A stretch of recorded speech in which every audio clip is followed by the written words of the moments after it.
This program is sponsored by सच्ची सहेली, महिलाओं के लिए सबसे भरोसेमंद औषधि एवं tonic. Doctor ortho Ayurvedic oil and capsules, जोड़ों के दर्द की बेजोड़ दवा। रूप मंत्रा आयुर्वेदिक फेस वॉश, ये कोई कॉस्मेटिक नहीं, आयुर्वेदिक औषधि है। पेट सफा आयुर्वेदिक चूरन, पेट सफा तो हर रोग दफा।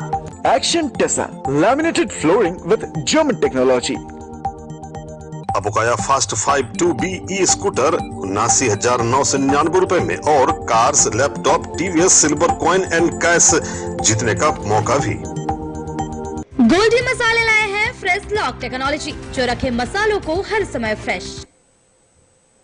ब्रेक के बाद एक बार फिर स्वागत है बिहार के जनादेश में, और हम महा कवरेज कर रहे हैं बिहार विधानसभा चुनाव के परिणामों की। और जिस तरीके से परिणाम के जो रुझान सामने आ रहे हैं वो एनडीए के पक्ष में है, एनडीए के लिए एक बहुत बड़ी खुशी लेकर आया है। और जिस तरीके से एनडीए के नेताओं ने नारा दिया था कि इस बार 225, तो लगभग जो है वो 225 के तरफ बढ़ रहा है। लगभग 200 जो है वो आ चुका है जो चुनाव परिणाम है, और उसमें 238 में से 200 के करीब सीटों पे जो है बीजेपी और उनके जो सहयोगी दल है वो बढ़त बनाए हुए हैं। वहीं लगभग 40 सीटों पे जो है वो एनडीए के महागठबंधन के उम्मीदवार हैं। और हमारे साथ एक बार फिर से जुड़ गए हैं बीजेपी के प्रदेश प्रवक्ता प्रतुल शाहदेव जी। हम उनसे बात करते हैं। प्रतुल जी, चेहरे की खुशी बता रही है कि जो रुझान सामने आ रहे हैं वो आपकी पार्टी के आशा के अनुरूप हैं।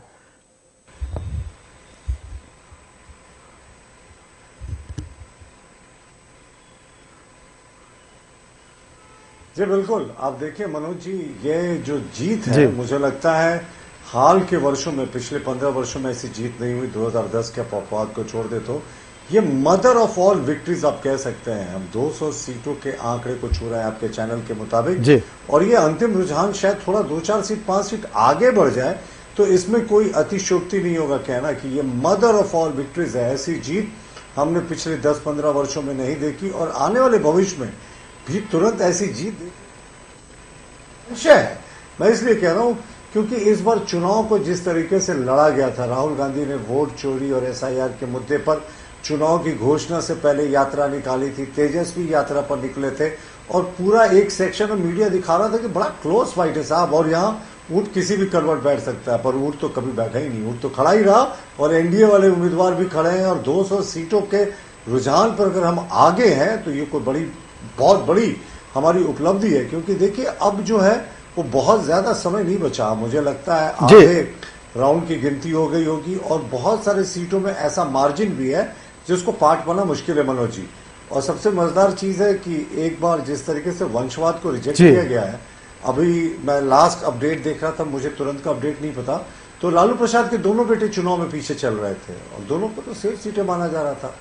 तेजस्वी ने तो कहा था राघोपुर मुझे आने की जरूरत ही नहीं है, क्योंकि यहाँ तो हमारा जो पूरा जीत जो है वो सुनिश्चित है। बिहार की जनता ने सुशासन पर, गुड गवर्नेंस पर, एनडीए और जदयू का जो अलायंस है उसके नाम पर वोट दिया है।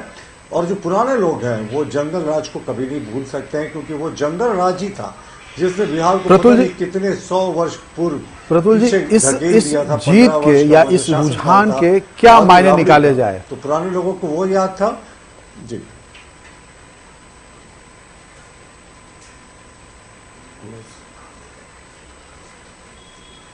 देखिए ये साफ है कि अगर आप अच्छा परफॉर्म करते हैं, आप अच्छा काम करते हैं, प्रो जनता आपकी पॉलिसीज रहती है, आपकी सरकार जनता के लिए हमेशा सोचती है, महिलाओं के लिए विशेषकर सोचती है, तो आपको सकारात्मक परिणाम मिलेंगे। एक डर क्या होता है कि 5, 10, 15 वर्ष तक अगर आप शासन में हैं, और यहाँ तो 20 वर्षों तक लगभग शासन में थे, 1-2 अपवाद को साल 2 साल का छोड़ दीजिए, तो ये 20 वर्षों के बाद भी अगर हम शासन में वोट हो रहे हैं और इतनी बड़ी मेजॉरिटी से वोट हो रहे हैं, तो ये एक ही चीज दिखाता है साहब कि good people never finish last. मतलब अच्छे लोग जो हैं अच्छा कार्य करके पीछे नहीं रहते हैं, वो जीतते हैं। और एक बार प्रो कम्बेंसी, आज तक एंटी इनकम्बेंसी की बात होती थी, इस जीत के बाद प्रो कम्बेंसी की बात होगी, क्योंकि Nitish Kumar longest serving chief minister Bihar के इतिहास के तो है ही। और अब जैसी वो चीजें दिख रही हैं सामने, मुझे लगता है कि कोई वैकेंसी नहीं है, तो बहुत इस बार अगर इसको थोड़ा सा लाइट मूड में कहें तो एक बार फिर से एनडीए सरकार और प्रतुल जी, महागठबंधन का अगर हम बात करेंगे तो राजनीतिक जो कांग्रेस के जो विधायक हैं सुरेश बैठा, वो कह रहे हैं कि चुनाव के ठीक पहले महिलाओं को 10-10 हजार रुपये रोजगार के नाम पे बांटना, ये एक तरह से कहा जाए वोट खरीदने की बात सामने आ रही है और इसी वजह से जो है वोट जो है मिला है।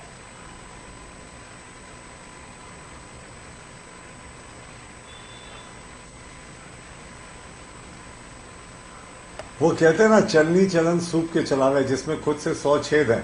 ये खुद से भूल जा रहे हैं कि इनके जो एनडीए की, जिस समय हम माफ कीजिएगा, जो इनकी इंडी गठबंधन की सरकार बनी, उस समय इन्होंने क्या किया था कि चुनाव के एक दिन पहले, बल्कि एक शाम पहले, इन्होंने जो मैया सम्मान खाता की राशि थी, वो मैया सम्मान राशि जो था वो खाते में डाला था। तो क्या ये चुनाव भ्रष्टाचार था? साहब, जो योजनाएं पहले से चल रही हैं और 10,000 रुपये जो हम लोगों ने शुरुआत किया था, वो तो चुनाव की घोषणा के पहले किया था, महिलाओं को सशक्त बनाने के लिए। ये कोई हम भत्ता नहीं दे रहे हैं साहब, उनको एक तरीके का लोन दे रहे हैं, सॉफ्ट लोन, जिससे 2 लाख रुपए तक के लोन में वो एक तरीके से काम कर सकेंगी। और कौन लोग इस पर प्रश्न कर रहे हैं? वो लोग प्रश्न कर रहे हैं जिन्होंने तो बीच चुनाव में वोटिंग के एक रात पहले सारे महिलाओं के खाते में 2,500 रुपए भेजा था। पर वो भी एक बड़ा छलावा था, क्योंकि उसके बाद 65-67 लाख महिलाओं के खाते में वो पैसा जाना था और वो संख्या 17 लाख घटा दी गई। उस समय वोट लेने के लिए दे दिया गया, लेकिन बाद में ये 17 लाख का संख्या घटा दिया गया। तो जो ये हमसे पूछ रहे हैं, प्रतुल जी, अगर एक बात कहे, जैसा कि पिछले चुनाव के दौरान, विधानसभा चुनाव के दौरान जो चीजें सामने आई कि झारखंड मुक्ति मोर्चा जो महागठबंधन का एक प्रमुख घटक दल है, बिहार में चुनाव लड़ने की इच्छा जताई थी और जिस तरीके से उसे दरकिनार किया गया था, उसके बाद क्या लगता है इस चुनाव परिणाम आने के बाद, इस चुनाव परिणाम का, बिहार के चुनाव परिणाम का झारखंड के राजनीति पे भी कुछ असर पड़ेगा? क्या ऐसा लगता है कि झारखंड मुक्ति मोर्चा पाला बदल सकता है? क्या ऐसा लगता है कि महागठबंधन को छोड़कर वो एनडीए में शामिल हो सकता है? कुछ ऐसी संभावनाएं नजर आती हैं? क्योंकि अगर हम पिछले दिनों के स्थिति को देखें जो बिहार में हुआ, जिस तरीके से पहले 16 सीट, फिर 12 सीट, फिर 6 सीट और उसके बाद एक भी सीट नहीं और दरकिनार किया गया झारखंड मुक्ति मोर्चा, तो क्या झारखंड मुक्ति मोर्चा हम इन सारे चीजों पे नए सिरे से विचार कर सकती है क्या? और बीजेपी उस विचार को किस रूप में लेगी?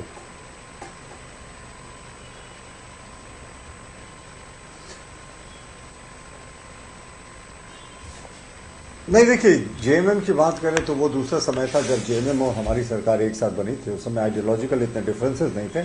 अब इतने ज्यादा डिफरेंसेस हैं कि देयर इज नो वैकेंसी, हमारे यहाँ कोई गुंजाइश नहीं है। और जेएमएम भी एक स्वतंत्र पार्टी है, मुझे नहीं लगता वो ऐसा निर्णय लेगी। हाँ, लेकिन जेएमएम ने कहा था कि 14 तारीख के बाद वो निर्णय लेगी, वो समीक्षा करेगी। तो आज तो 14 तारीख है, लेकिन आप यकीन मानिए जेएमएम कुछ नहीं करने वाली है।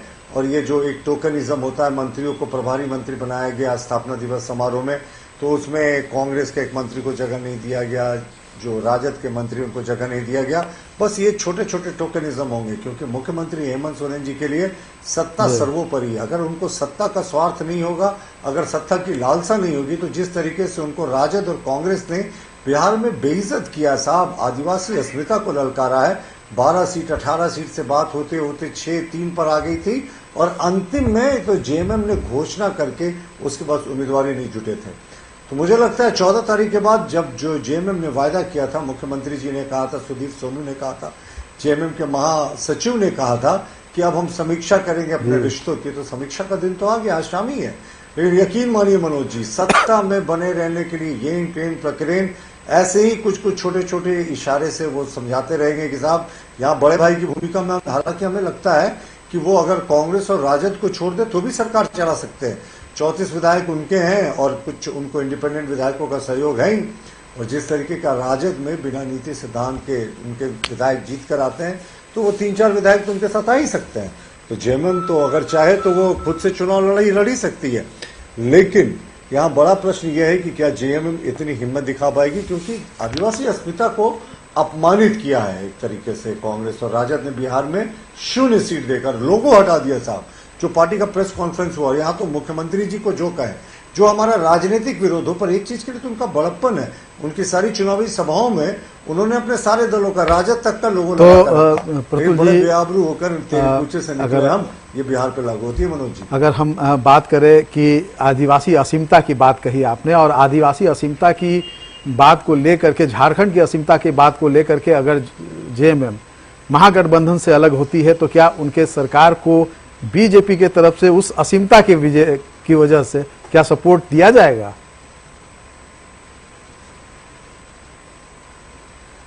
नहीं, राजनीति में प्रतुल जी, राजनीति में कोई अस्थायी दोस्त और दुश्मन नहीं होता है, ये कई बार हो चुकी है और ऐसा नहीं है की तरह है जो कभी जिनमें आप ऐसा नहीं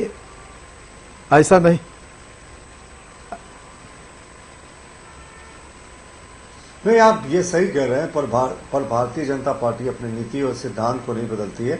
झारखंड मुक्ति मोर्चा साहब मुस्लिम तुष्टीकरण के लिए अंधी हो गई है। वो सारे नियम कानून तोड़कर मुसलमानों का तुष्टीकरण में लगी है। बांग्लादेशी घुसपैठी जो हमारे लिए, बीजेपी के लिए एक प्रमुख मुद्दा है, उनको इनके सरकार में दामाद का दर्जा है, तो दामाद का दर्जा जिनको देकर रखा गया, हम उनसे हाथ मिलाएं तो ये बिल्कुल उचित नहीं है। हम तो जब 2 सीटें पे थे 1984 पे, तो भी हमारा एजेंडा वही था, घुसपैठी इसको बाहर करना चाहिए। आज भी हमारा एजेंडा नहीं बदला। हम जब तीसरी बार केंद्र में सरकार बना रहे हैं तो हमारे साथ तो कोई संभावना नहीं है, लेकिन मैं तो कह रहा हूं कि इनको हिम्मत दिखानी चाहिए। आदिवासी अस्मिता को ललकारा, मुख्यमंत्री जी का अपमान किया है। सुदीप सोनू को वहां बुलाया मुख्यमंत्री के दूत के रूप में, कहा सीटें देंगे। 3 सीटों पर सुदीप सोनू जी ने अनऑफिशियली पत्रकारों को बताया कि सारी बातें हो गई है, तैयारियां हो गई है। फिर अचानक एक दिन ऐसा लगा कि जेएमएम को धक्के देकर वापस झारखंड की सीमा के भीतर वहां के महागठबंधन ने भेज दिया, लोगों भी हटा दिया साहब प्रेस कॉन्फ्रेंस से। तो मुख्यमंत्री जी चाहें तो अकेले भी सरकार चला सकते हैं, उनके पास नंबर्स, मुझे लगता है बहुत नंबर्स की कमी नहीं है। 34 तो खुद के हैं और इंडिपेंडेंस राजद के भी कुछ लोग आ ही जाएंगे समर्थन में। कांग्रेस के भी कुछ लोग, मुझे जैसा पता चला है, भीतर खाने से वो तैयार है समर्थन देने के लिए। तो क्यों अब राजद और कांग्रेस के साथ इनको रहना है? बहरहाल ये उनका निर्णय है, हमें उनमें बोलने का हक नहीं। बस हम तो बस इतना याद दिलाना चाहेंगे कि आज ही वो कयामत की रात है, आज ही झारखंड मुक्ति मोर्चा को निर्णय लेने का वो समय है। उन्होंने ही कहा था साहब कि 14 के चुनाव परिणाम आने के बाद हम गठबंधन पे समीक्षा करेंगे। तो क्या ये एक हौसला था?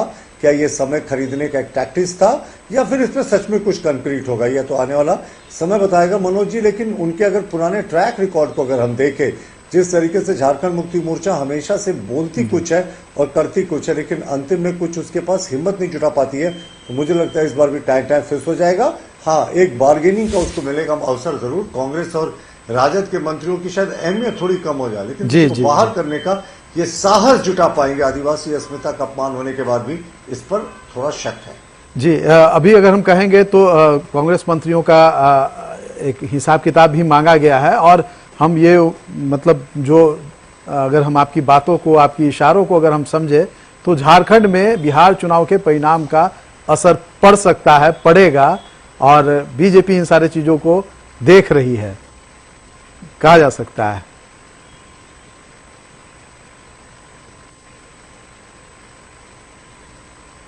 नहीं मनोज जी, देखिए मनोज जी, किसी भी बगल के राज्य के चुनाव का परिणाम तो उसके बगल के राज्य पे पड़ता ही है।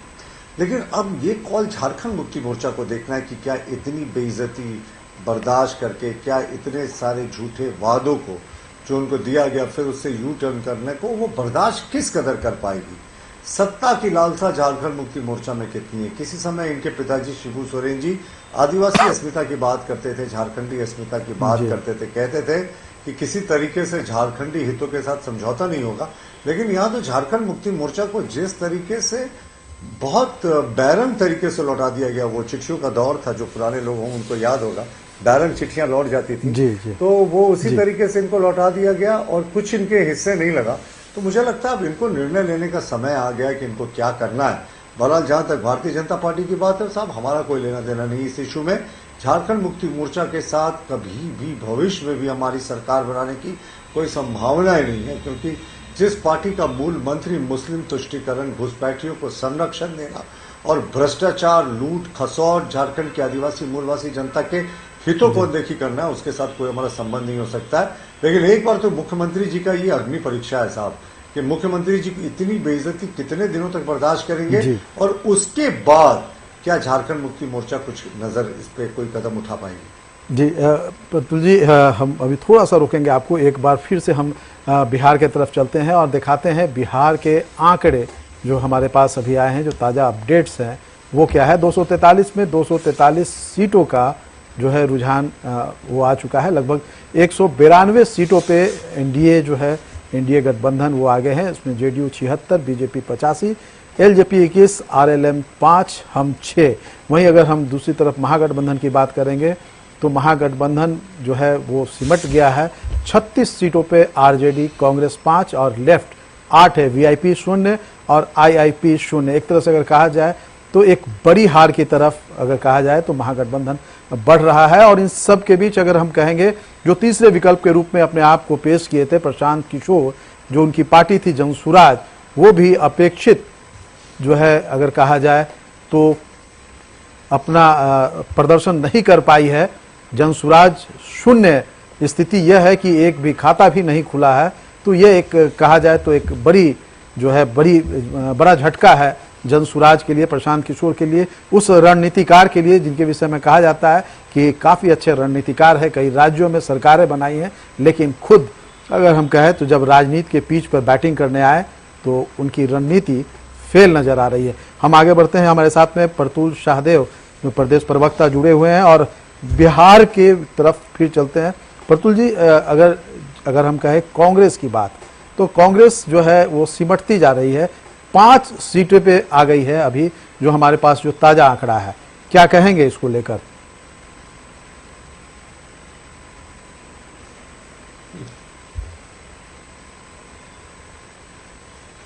देखिए, जब तक राहुल बाबा की पार्टी ये रियलाइज नहीं करेगी कि वंशवाद नहीं चलता, वंशवाद पे वोट नहीं मिलता, जिस पार्टी का मोतीलाल नेहरू जी के समय से अभी तक, राहुल बाबा के समय तक प्रत्यक्ष या परोक्ष रूप से गांधी परिवार का शासन रहा है, जब तक ये टूटेगा नहीं। और आपको जानकर आश्चर्य होगा कि कांग्रेस का लगभग 130 वर्षों का इतिहास है, उसमें सबसे लॉन्गेस्ट सर्विंग कांग्रेस की अगर कोई अध्यक्ष हुई है तो वो सोनिया गांधी जी हुई हैं। तो आप सोच सकते हैं कि उस पार्टी की क्या दुर्गति हो गई है। कांग्रेस ने 2010 में, मुझे याद है मनोज जी, 4 सीटें जीती थी। तो वो अपना अब तक के बिहार के इतिहास का सबसे बुरा प्रदर्शन जो है उसके बहुत करीब पहुंच गई है। यही कांग्रेस ने जो पिछला विधानसभा चुनाव हुआ था उत्तर प्रदेश में, उसमें सिर्फ 1 सीट जीती थी, जहां पर करीब मुझे लगता है 350-400 सीटें हैं। तो कांग्रेस की जो दुर्गति हुई है, वेस्ट बंगाल में भी यही स्थिति थी। एक ही विधानसभा पे जीता था जब ममता जी ने उनको बाहर कर दिया था। मैं लोकसभा की नहीं, विधानसभा की बात कर रहा हूं। तो कांग्रेस का पतन, मुझे लगता है ये इनको इंट्रोस्पेक्शन करना चाहिए, क्योंकि देश में अगर प्रजातंत्र की खूबसूरती होती है जब एक सशक्त विपक्ष होता है, और यहाँ तो विपक्ष ही नहीं दिख रहा साहब। कहाँ 2/3 बहुमत के लोग दावे कर रहे थे, कहाँ 3/4 बहुमत जब प्रारंभिक आंकड़े आने शुरू हुए थे मनोज जी, और अब तो 4/5 सीटों पर एनडीए जीतता दिख रहा है बिहार में। चलिए, मैं फिर से कह रहा हूँ, ये कोई साधारण जीत नहीं है साहब, ये मदर ऑफ ऑल विक्ट्रीज है, जिसने बहुत आलोचकों का मुंह बंद कर दिया, जिनका कहना था कि साहब ये जो गठबंधन है बेमेल का गठबंधन है। और सबसे अच्छी बात है कि दोनों के स्ट्राइक रेट को अगर आप देखेंगे, हमारे जदयू और कांग्रेस का, अब माफ कीजिएगा बीजेपी का, तो दोनों का स्ट्राइक रेट लगभग 80% है, यानी जितनी सीटें हमने लड़ी उस पर 80% पर जीत दर्ज कर रहे हैं। जदयू ने भी बहुत शानदार रिवाइवल किया है, पिछली बार 41 सीटों पर रुक गए थे, इस बार 80 के आंकड़े को छूते दिख रहे हैं। तो ये बहुत अच्छी है, दोनों गठबंधन के सहयोगियों ने एक दूसरे को भरपूर मदद किया। चिराग पासवान की भी एलजेपी-आर का बहुत शानदार स्ट्राइक रेट रहा है। तो कुल मिलाकर जो हमारे 5 पांडव जो हम कहते थे अपने गठबंधन के घटक दलों को, सबों ने मिलकर एक दूसरे को जमकर मदद किया। इनके यहाँ तो तेजस्वी यादव को मुख्यमंत्री के रूप में लोग स्वीकार ही नहीं रहे थे। वो बाद में तेजस्वी यादव को थोड़ी आर्म ट्विस्टिंग करनी पड़ी, तब आकर अशोक गहलोत जी की उपस्थिति में उनका नाम घोषणा हुआ कि वो ये मुख्यमंत्री पद के उम्मीदवार होंगे। लेकिन मुझे लगता है बहुत देर कर दी। सिर्फ किसी के पुत्र होने से आपको वोट मिल जाए, ये कतई उचित नहीं है और कभी होता भी नहीं है। बिहार की जनता ने दिखा दिया साहब कि दुनिया का जो सबसे पुराना गणराज्य था, आखिर वो बिहार में था। वहाँ बिहार में जो लोकतंत्र गणराज्य की जड़ें हैं वो बहुत मजबूत हैं। लोगों ने वो जंगल राज में वापसी करना उचित नहीं समझा है, और लोगों ने दिखा दिया कि साहब बिहार की जनता को कम मत आंकिए। और जिस तरीके का प्रचंड मैंडेट दिया, ये वोट फॉर डेवलपमेंट है, ये आगे बढ़ने के बिहार का वोट है, विकास की ओर अग्रसर बिहार का वोट है, ये जंगल राज की ओर वापस ना जाए बिहार, इसका वोट है। और इसका सबों को स्वागत करना चाहिए। जी जी प्रतुल जी, बिल्कुल आपने सही कहा कि ये बिहार जो एक कहा जाए सबसे पुराना गणराज्य जहाँ से लोकतंत्र की उत्पत्ति हुई है, आज एक बार फिर से एक संदेश दे रहा है कि किस तरीके से उसकी लोकतंत्र की, गणतंत्र की, जनतंत्र की जड़ें जो हैं कितनी गहरी हैं। और हम लगातार बने रहेंगे, हम आपसे फिर मुखातिब होंगे और जो ताज़ा अपडेट्स होंगे उस पर हम चर्चा करेंगे। लेकिन फिलहाल हमें इजाज़त दीजिए। नमस्कार। हमारे साथ में प्रतुल सहदेव बीजेपी के प्रदेश प्रवक्ता जुड़े हुए थे और वो अपनी बात रख रहे थे कि किस तरीके से बीजेपी को जो प्रचंड और एनडीए को जो प्रचंड बहुमत मिल रहा है बिहार में, उसके पीछे कौन कौन से कारण है, किस तरीके से सुशासन और लोगों को साथ लेकर चलने की जो बीजेपी की जो और एनडीए की जो रणनीति रही है वो कारगर रही है। लोग सुशासन चाहते थे, जंगल राज की वापसी नहीं चाहते थे और यही वजह है कि एक बार फिर से जनता का प्यार मिल रहा है और इस तरह से कहा जाए प्रचंड बहुमत की तरफ बीजेपी और एनडीए और जेडीयू जो है वो बढ़ रही है। तत्काल अगर हम कहें तो जो आंकड़े हमारे पास है कुछ ऐसा ही संकेत कर रहे हैं। हम लगातार बने रहेंगे और आपको जो गन्ना के जो ताज़ा रुझान है उससे अपडेट कराते रहेंगे और इसी तरीके से दो विभिन्न पार्टियां हैं उनके प्रतिनिधियों से भी बात करते रहेंगे, उनके प्रतिक्रिया जानते रहेंगे। फिलहाल दीजिए हमें इजाज़त। नमस्कार।